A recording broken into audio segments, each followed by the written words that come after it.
Curious George and the Pizza Party. George was a good little monkey and always very curious. Today, he wasn't just curious, he was excited. So excited, in fact, that he was turning flips and standing on his head. A little girl in George's building had invited him to her pizza party. George had never been to a pizza party before, but he loved parties and he loved pizza, so he knew it had to be good. "George, it's time for the pizza party," said the man with the yellow hat. "Have fun and remember to be on your best behavior." George got to the party in perfect time. "Hi, George," called out the little girl. But oh, what was all of this? The children were wearing puffy white chef's hats and checkered aprons. George got a hat and an apron too. The best was yet to come. They weren't just going to eat pizza, they were going to make it too. Everyone will get a piece of pizza dough to roll out and make a special pizza, explained the girl's mother.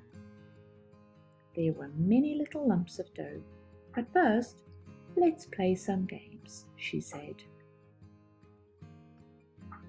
Everyone went into the living room to play pin the pepperoni on the pizza. Everyone, that is, except George. He was curious about those pieces of dough. George thought and thought, if lots of little pieces of dough were good, maybe one huge one would be even better. He gathered the lumps of dough together and squished them until they became the biggest piece of dough he'd ever seen. What fun! Maybe rolling it out would be even more fun. George poured flour on the table and he rolled and rolled and rolled the dough with the rolling pin. It was messy work. First, he bumped over one of the chairs. Then he knocked over a sack of flour.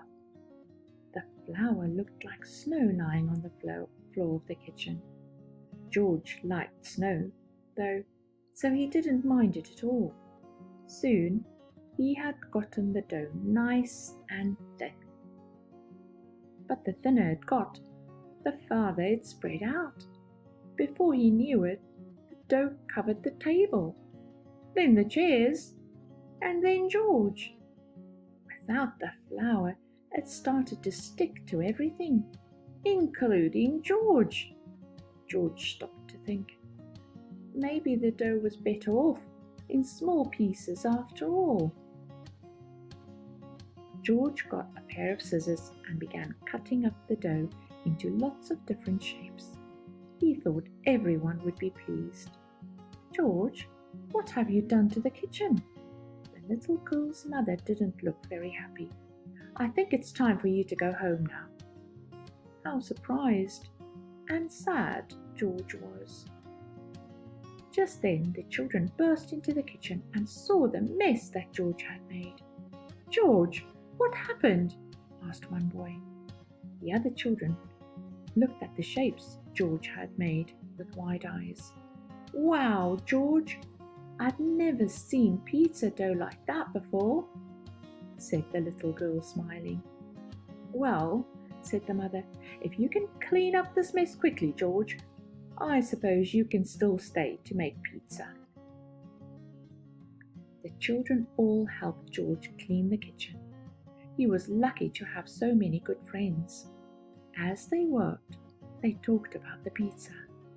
"I'm going to make a pizza that looks like a star," said one little boy. "I'm going to make one that looks like a house," said a girl. Once the kitchen was clean, the real fun began. All of the children picked out perfect pieces of dough and got to work. They spooned on tomato sauce and sprinkled on cheese. They added lots of vegetables and pepperoni. The pizzas looked wonderful. One looked like a rainbow, another like a stop sign, and still another like a balloon. There was even a pizza that looked curiously like George. "Well, George," said the little girl's mother, "the pizzas taste great, and thanks to you, they looked wonderful too." Everyone agreed.